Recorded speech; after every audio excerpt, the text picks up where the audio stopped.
If you're familiar with the premise of Far Cry, then you know exactly what Far Cry 5 feels like. You'll engage in different styles of offensive conflict, attempt to tame the wild natural environment to your advantage, and slowly build a guerrilla resistance in the background. But for its fifth mainline entry, the series formula has undergone some very positive refinements, which make its core hook of exploring and engaging with its volatile setting a more free-flowing and pleasant experience, one that lets you enjoy the sights and activities of its beautiful and interesting open world without too many overt distractions.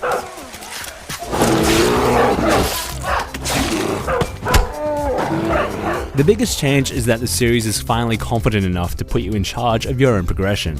After a brief orientation, the entirety of Hope County is immediately open for exploration. 3 intimidatingly large regions surround your starting point, and you're given only a gentle suggestion of a good first destination.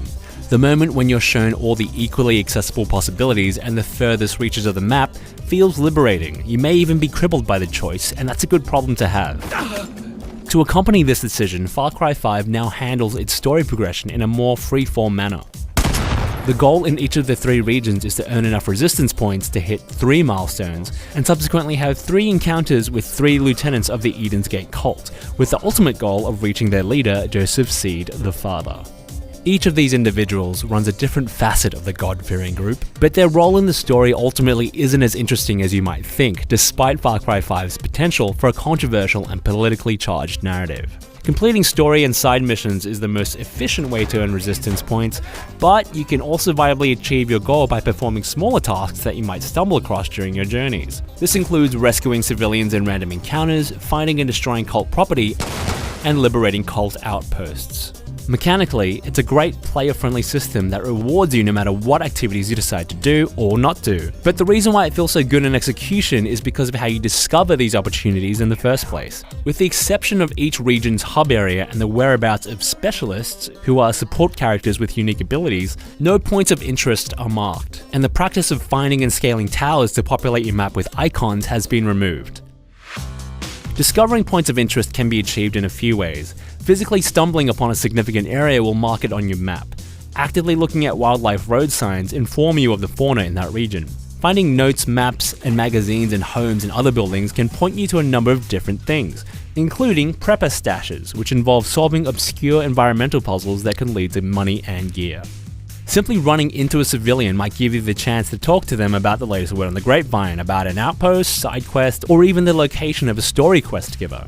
All of these elements work wonderfully together to create a style of larger progression that feels mostly organic. Things can start off a little broad, but you'll naturally make discoveries along the way that can lead you off in different directions.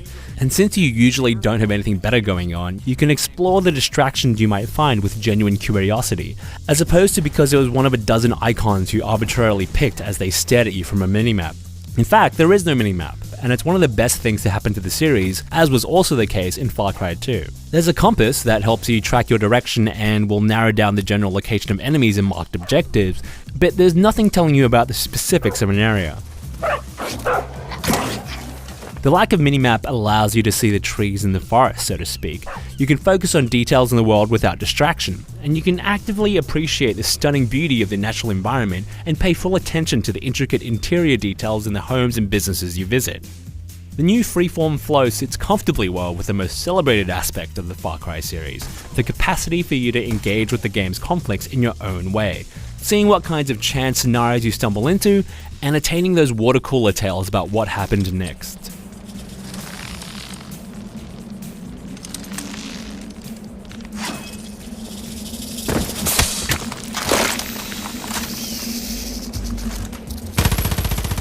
There's also thankfully less of an emphasis on hunting. Selling animal skins is the most lucrative way to earn money for weapons and vehicles, but the series is finally past the point of needing to hunt specific creatures for the purposes of crafting upgrades.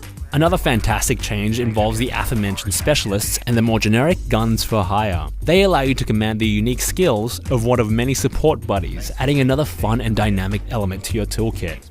Specialists provide a variety of options, from the humans that lay down covering fire with different weapons and vehicles, to the animals who can assist you in marking enemies and stealth takedowns. They're fantastic assets who can complement your skill set or fill in a necessary gap. You might recruit Tortured Archer Jess to give you a silent attack option, or tell the helicopter pilot Adelaide to fly in and provide suppressing fire and a distraction. That'll shut you up! Herc is also back, for better or worse. The AI that drives support characters sometimes makes poor decisions that puts them in harm's way, but in lieu of a co-op partner, specialists help bolster the series' propensity for emergent, fist-pumping hell yeah moments.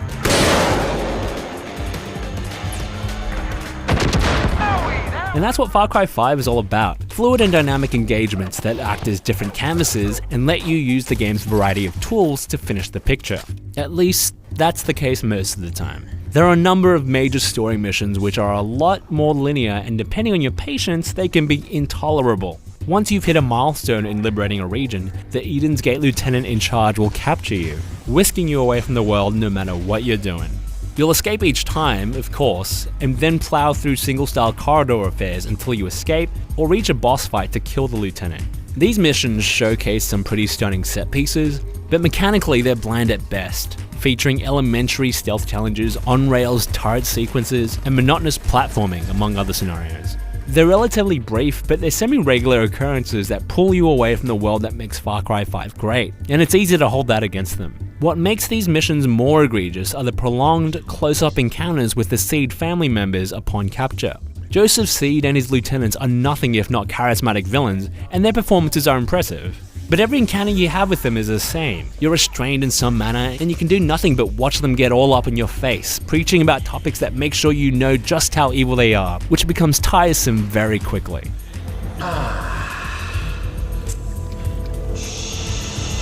Questgiver characters are mostly extreme caricatures you'll either love or hate, but for the most part you're not asked to put much investment in their livelihood outside of the outrageous quests they give you. They'll send you on adventures that show you the goofy side of Far Cry, from hunting down alien turkeys for a mad scientist, or watching cows mate as Marvin Gaye's Sexual Healing plays. Get up, let's make love tonight. Wake up, wake up.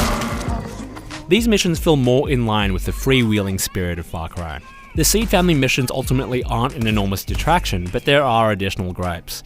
Weapons and vehicles that have the capacity to be purchased with real-world money take prominent positions in every shop menu, and their connection to an online storefront also seems to increase the loading time of these menus by a few beats, which is annoying if all you want to do is swap weapons. And despite Far Cry 5's unquestionably relevant, religiously and politically volatile setting, the game doesn't do or say anything interesting with it beyond a few hammy jabs here and there. It's unchallenging satire, and for all the attention paid to the Seed family, you'd expect there to be something more. And we have to prove that we can serve God, no matter what he asks. But there are so many more simple experiential joys to be found in Far Cry 5. The exhilarating feel of jumping off a mountain and flying through the skies in a wingsuit. The idle banter between your specialists. It's like my thoughts come out of your mouth, but in like a lady voice, not like my Herc voice. Fishing in one of the many rivers or lakes for hours on end. Petting your animal companions. Flying a plane for the first time in the series. The tight and precise gunplay. The relaxing feeling of cruising down a picturesque highway in a 70s muscle car, listening to the great selection of classic rock and country tunes on the radio.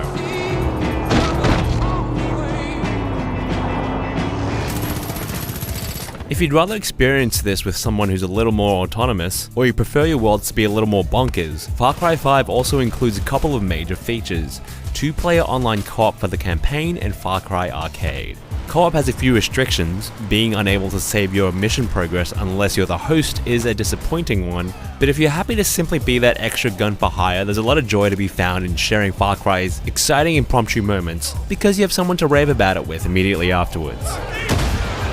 Arcade has the game's custom map editor, allowing you to build and play your own single-player, co-op, or competitive multiplayer maps, or play maps uploaded by the rest of the community. While the process of jumping into custom maps requires a lot of patience to cater for the lengthy download and loading times, Arcade provides the potential for a diverse array of levels and game modes that are far removed from the tone and rules of the main game. Although the Hope County denizen that pimps Far Cry Arcade deserves a mention as one of the most irritating characters in the game. Check it out! This game lets you build your own levels. The editor itself is robust and the asset library is generous, offering resources from other Ubisoft games on top of the ones from the Far Cry series. It'll take you some time to get familiar with it, but with diligence it's obvious that the results can be amazing. Levels created by Ubisoft are a prime example of how interesting they can be, but there are a lot of bland examples out there too. It's easy to weed out the duds when you're picking and choosing single player levels, but when it comes to multiplayer you leave some of that up to chance. 3 players in a multiplayer lobby are selected to pick an upcoming map, with the rest of the lobby voting between them and a server selected option. There are already some wonderful PvP maps, but there are also a fair share of ugly empty maps with poorly thought out modifiers. It's great to see people experimenting, but you're not required to publish any of your work, so it's a little annoying. Post-match, you're asked to like or dislike a map that will help with ratings, so we're hopeful that after a while the cream will float to the top. Despite some brief irritations and missed opportunities with its narrative, spending time in the world of Hope County remains absolutely delightful. Far Cry 5 boasts a wonderfully harmonious flow to its adventure, with its smart changes to exploration, discovery, and progression distinctly bolstering the enjoyment of creatively engaging and experimenting with its spectacular open world.